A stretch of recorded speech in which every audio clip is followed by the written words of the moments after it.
the last album of the night, and we're first Last time one. with Josh. Josh coming in.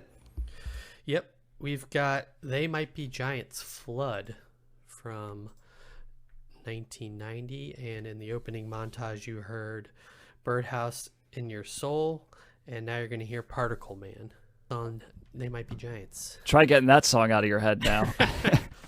They Might Be Giants' Flood comes in at number 214 in the 1990s on Best Ever Albums, number 15 in 1990, number 1,125 of all time. It is They Might Be Giants' highest rated album on Best Ever Albums, did not make Rolling Stone's list, and They Might Be Giants come in at number 491 of overall artist rankings on Best Ever Albums. Maybe one of the best artists that I've done for fun facts, because they are all over the place in terms of their pop culture.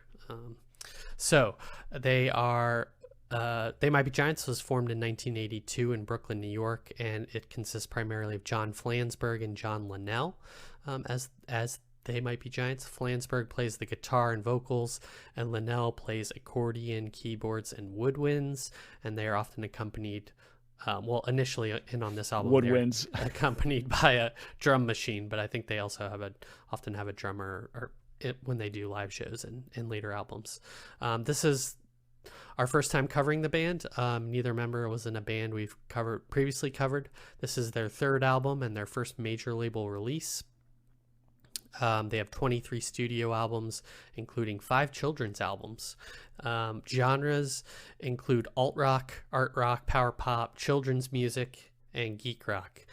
Influenced by Devo, Elvis Costello, Frank Zappa, Jonathan Richman, De La Soul, Talking Heads, Mark Mothersbaugh of Devo, and Captain Beefheart. All artists that we've talked about in the show. Similar to OK Go, Robin Hitchcock, The Feelies, Aquabats, Flaming Lips, Sparks, Ween, Beck, Weezer, and the Mountain Goats. I can definitely see the similarities there. Fun facts. Let's see. Highest rated album. Their kids album, No, with an exclamation point, has reached number 1 on the Billboard's Top Kid Audio chart, which I didn't know existed. Their 2011 album, Join Us, reached number 32 on the Billboard 200, so that's their highest on kind of traditional charts. Birdhouse in Your Soul, the track on this album, reached number 4 on the Modern Rock tracks, and it's their highest charting single. And Flood was their first album to go platinum in 2009. Fun facts, they wrote the theme song to the TV show Malcolm in the Middle, called Boss of Me. They were nominated for a Tony Award for Best Original Music Score, among other people, with SpongeBob SquarePants the Musical. Their first show was at a Sandinista rally in Central Park, and they performed under the name El Grupo de Rock and Roll, because most people there spoke Spanish. They then changed their name to They Might Be Giants. Their band name comes from the 1971 film of the same name, which is a reference to Don Quixote and tilting at windmills, all that jazz. And in 1985, they started recording songs into an answering machine and then advertised the numbers in local papers like Village Voice. It was called Dial a Song, and the format continued in various iterations until the 2000s. But it's made a return. In 2015, it was reactivated with a new toll-free number, which I called, and they play a song. It's 844-387-6962 if you'd like to call it. It's like the Hall & Oates hotline. Yeah, it sounds like answering machine quality too, which I appreciated.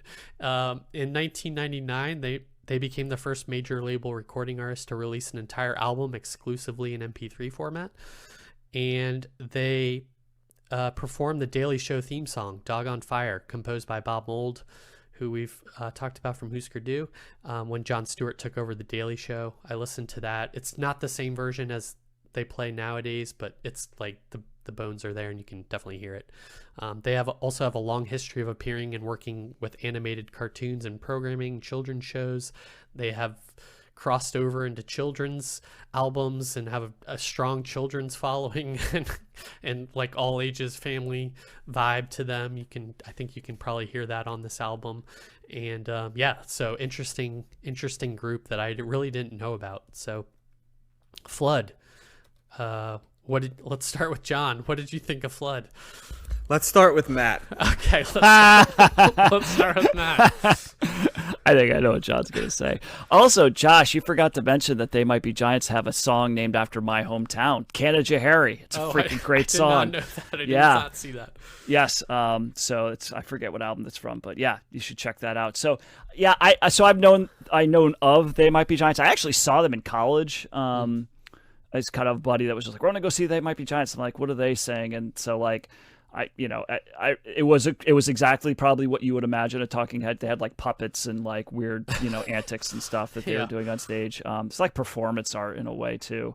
And I know that they've had a ton of records, but I was surprised listening to this that like, all of the song, like, wow, it's this, Particle Man's on this, Birdhouse in Your Soul, Right. Istanbul, not Constantinople, the songs that like I kind of knew already. It was like, wow, they're all on this record. So I kind of feel like with this band, you kind of have to be in a different place mentally. This is it's not a typical record that I would put on at any time. It's a unique thing. Geek rock, I didn't know that was a term for like a musical genre. Yeah. But it sounds like I was thinking, it's like nerd rock, which it's a similar thing, I guess. But it's quirky. It definitely, like Frank Zappa for sure. Like Whistling in the Dark sounds like totally like a Frank Zappa song, And it sounds like there's a lot of experimentation. There's a lot of wordplay. There's a lot of goofy nature. It does not surprise me at all that they have a bunch of children's albums. I mean, this is the kind of stuff that, that kids could like this record. This could be a children's record, to be honest. There's melody here. There's plenty of stuff in here that's catchy and melodic. But then they also put twists on it that kind of throw like little curveballs at you, and they have like kind of annoying voices. It's almost like they're trying to be annoying on purpose, just trying to play with you and just experiment and stuff. So, but it's got songs I'm like, man, that's like Your Racist Friend. Like that's got a groove to it. That's just like, man, that was freaking catchy. I'd never heard that song. Yeah. I gotta leave. I can't stand being around you and your racist friend anymore. So I gotta get out of here. The party's gonna end right now. So, I'm not a big fan of They Might Be Giants by any stretch. I certainly appreciate what they do. I could definitely listen to this album here and there, and probably in small doses. There are a lot of tracks on it. There's 19 tracks on here, and the album's only 43 minutes long. So most of these songs are like hovering around 2 minutes long. So it's if you don't like something, it's gonna get over quickly. But so they are unique. A lot of those bands that you're mentioning about, like the Ween and the, kind of, bands along that nature. Yes, that certainly is there. I'm a slight thumbs up on this. I can't go like emphatic thumbs up. Sometimes it's a little too much for me as well. But I'm perfectly fine. I think there's a place for this, and I know people love this band. They have like, they kind of, people. There's like a cult following of sorts, that are really into this and really appreciate like their, I don't know if they're genius or just they're like how they come up with stuff and just the quirky nature of this. I think there's something that's very appealing for some people, and to me to an extent. So I'll be a slight thumbs up here. You go next, Josh, because this band has a huge cult following, and they're all going to listen to this clip. So I can hear the joy in your voice in talking about this, and I know you're going to love it. So I want you to expand on it. Go ahead. I'm like Matt. I'm amused by this band. I don't love it. I feel like they are they're in their own universe in some ways. I think they appeal to people who don't listen to all of the music that we've listened to on Combing the Stacks that like have a foundation in like garage rock or blues based rock and roll. I feel like these are people that discover music in some other way outside of the Beatles and the Rolling Stones, and like that's what appeals to them. It's so different. Their instrument choice, they're often incorporating the accordion and other unique instruments, a tuba. A lot of the tracks on here kind of are reminiscent of ska in some way to me. There's surf rock elements that I thought are really well done, like on Twisting, that track. And the lyrical nature of them is so different too. They're like hyper literate, offbeat tracks. I mean, a song like Minimum Wage, which is less than a minute is like a Western theme song. And they just say minimum wage and then crack the whip and like have the Western like galloping music to it. And a song like Particle Man's a perfect example of kind of the weird nature of it. I think I saw that music video that they did from Tiny Toons back when I was a kid. I think that's probably where I first heard it. They did Tiny it Toons. for that, for WB.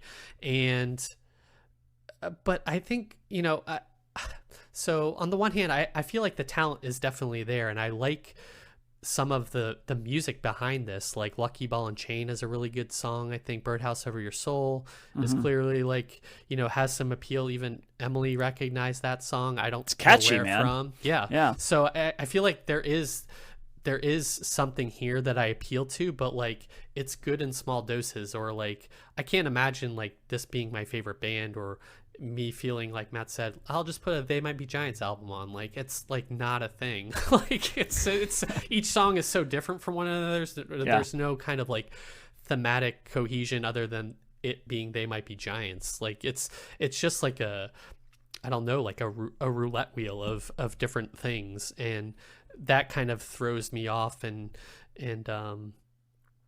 kind of they have a novelty value to them, like not just on a song like Istanbul, which I think people know, but as a whole they kind of feel like a novelty act at times. Obviously they're like very talented, and I have no idea what the rest of their albums are like or what their kids' albums are like, but it's just very unique. And I totally get why people would like this, but it's not like something I want to listen to every day. And I feel like the other 3 albums that we talked about this week would just kind of stay with me more than this band would.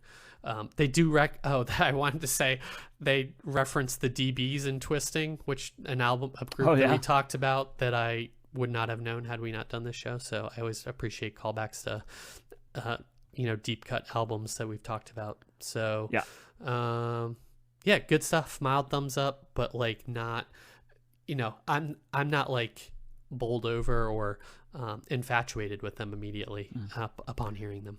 I just want to reiterate, I think the Frank Zappa thing, because I was definitely going to mention that it's got a very kind of nature like that, because a lot of his stuff was just very different and quirky, and but he could also be melodic and kind of more traditional as well. So it definitely, I can see that the tentacles of Zappa, like, kind of extending into bands like this. So I definitely heard that. And I would say too, like the Weezer comparison, it struck a chord with me, not just seeing them live recently, but they're like a garage rock version of this band. And like, that's kind of like what I would want to hear more, and why I like Weezer is like, they are into more traditional music, but they kind of got this like dorkiness to them. Some of the lyrics too are kind of like, but like musically, Weezer's a much more straight ahead rock pop band. I think it's just because of Rivers Cuomo, his personality, and then like some of the goofy lyrics that he has sometimes. But musically, I don't know if I see a ton of similar, because Weezer's not experimenting like this. Right. Correct. Yeah. All right, John. Let's see. Let's have it. Matt and I had a private text saying what you would think of this album. So Josh goes, I can't imagine John would like this album. Like, I think he's going to fucking hate it. So let's hear it, John. If you were to ask me before the podcast started to list 5 bands that I deeply dislike, this band would be on it for sure. And I went in though with the idea that, okay, I would have put Pink Floyd on that list. And I actually ended up finding out quite a bit of Pink Floyd I liked, right? Mm-hmm. I would have put like the Eagles on that list. And while I didn't love the Eagles, I found bits and pieces of the Eagles, right, that I could redeem along the way. So I went in and I said, I'm going to give this a fair listen. And it's exactly what I thought it was. It's like it's anti-music for me. It's just I just, it was an interminable 42 minutes for me. It was like, I was like, oh my God, like there's got to be I knew there would be like 100 songs on it, because that's just what They Might Be Giants is, right? And so the voice just, it's like an even more abrasive Weird Al, which I'm not a huge Weird Al guy, but like it's like, at least with Weird Al, you're like, okay, he's doing a parody, right? And it's moored into stuff. This is sort of there. This, I'm going to give a very unpopular opinion right here. And so if you're a They Might Be Giants fan, I apologize in advance. I can appreciate that they're very creative people, but all I can think of is like, this is the equivalent of like annoying like, it's the thing that Beavis and Butthead were like, this is college music, right? Like, it's like lots of references and just like, it's a lot of like, I feel like it's the musical embodiment of like being a nerd, which is okay. But like, a lot of what I loved about rock is you had all these people that were nerds, right? And they're like, I want to be cool, and music is how I'm going to be cool. So there's like a huge list, right, of these people that reinvented themselves as cool, right, in the context of music, even though they weren't cool. And even those that maybe didn't do it traditionally, right, they went with a little edge, right, and they became, you know, an outlaw, or got just something that had edge to it, right? And this is where people just kind of said, and I feel like it's carried into the modern day, no, we're okay being super, super boring and nerdy and making like anti-music. And like, and I feel like there's so much more of that now in like nerd culture, and I just don't connect with like straight up authentic nerd culture, right? Like elements, but like this is so straight ahead, like nerd cult, like a song like I knew you guys were saying like Particle Man gets stuck in your head. It doesn't in mine. It's like, I don't want it there, and it doesn't stay there. It's just no thanks.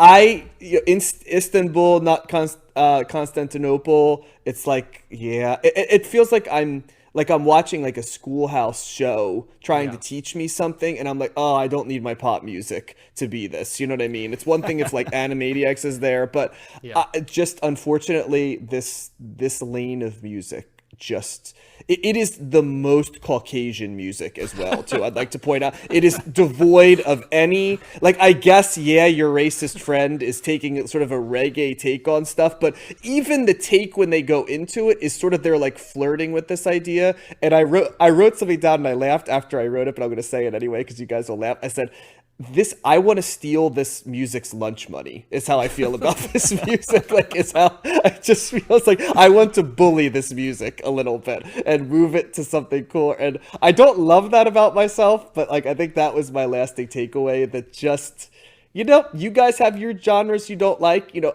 we haven't really cut, like, the only thing I can think of, I don't think this is like mothers of invention, like in terms of style. I think Frank Zappa comes much more from an artistic standpoint. Same with Captain Beefheart, right?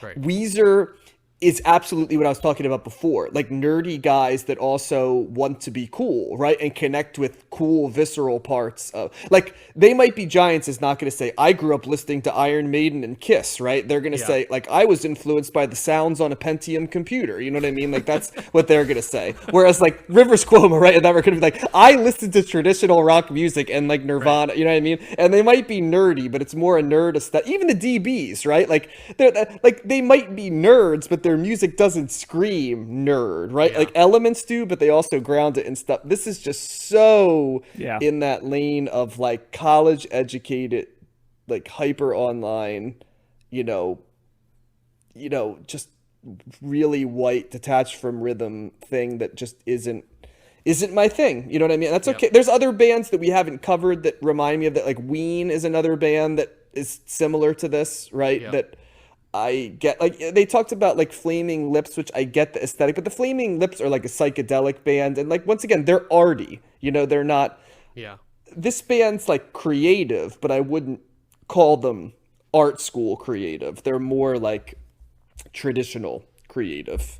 You know, like in, you know, like your first grade teacher writing a song where everybody's like, oh, that's a novel little song, but it's like no one would ever want to hear it again, right? But, and so I guess that's why I'm amazed that they have such a cult file. I knew a guy who this was his dead number one favorite band. There was no number two, or this is like the band, listen to the songs regularly and stuff like that. And in that sense, I find them similar to like the Bare Naked Ladies as another band that I feel is very similar to this, who another band I don't connect with at all. You know, that's just a lot of references and like leaning into the nerdiness. And I mean, I don't want to be too harsh on them. And if you're a fan, I'm not I'm not saying that your taste is invalid and stuff. It's just this, unfortunately, this is not my lane. And so while I can appreciate their turn of phrase and their creativity and the fact that they're putting in, different elements, I think just the fact that they're playing, sort of synthetic music with the voice, it doesn't click for me. So I got to give this a thumbs down pretty strongly. Yeah. Yeah. Yeah. Yeah, that's why there's music for everyone, right? And I feel like if you haven't heard this band and you're looking, I feel like people would connect with this band. Has right anybody away when not they heard found this band who they're already? I feel like you find this band Yeah. if you're this type of person, right? Like, Well, yeah. Mhm. If you're like a teenager, though, I'm saying like maybe you haven't heard them or something. But yeah, it's just so certain music just draws like their fan base like to like moths to a flame, and I feel like that's not just this band, but it's like all bands in some respect, and I think a certain group of people just respond to this type of music. And Yeah, no, like I said, when I was in school and my buddy was like, "Oh, I'm gonna go see They Might Be Giants." I'm like, "What are they?" He's like, the Birdhouse in Your Soul. I'm like, "What are you talking about?" And then he played it, and I was like, "Okay." And I was like, "All right, let's go." So I went, not because I was like, "Oh my God, I love this." It was like, "Well, I'll go to a show," So it was different, I feel like the people. That's where you said, Josh. They may not know, but I feel there's people that hear a song like "Birdhouse in Your Soul," and you either hear it and you go, this profile. Like, there's a guy I listen to who I like as a rock critic. His name is Rob Harvilla, right? And he loves They Might Be Giants. And he talks about, like, how when he was growing up, like, he tried to put on a face of other bands and still loves it, but, like, he felt that They Might Be Giants was, like, him, right? Speaking to him, his side. And I do feel like this band, like, you don't have to try real hard if you like them. You hear it and you go, oh my gosh, this is there. And for the rest of the people, it's either, like, you guys, like, meh, or it's people like me, they're like, oh no, like, just not, no. This, like, go in another direction. In the same way that other people are like, this is my direction, right? Like, it's just, and that's what's so interesting to me about this band, because they are a band that I think has violently different views on them, right? Like, the people who love them, and I am not alone in being a person that holds them up as a band you really dislike, right? But the people who love them, they don't just love them, it's like their favorite band, right? And it sets the genre for them. So I can respect a band that has that type of cult following, but it just, this is not me. It's not my lane. Yep. So, yep. Fair enough, John. Yeah. Was I diplomatic there? I was. Oh, absolutely. Yeah. Yeah.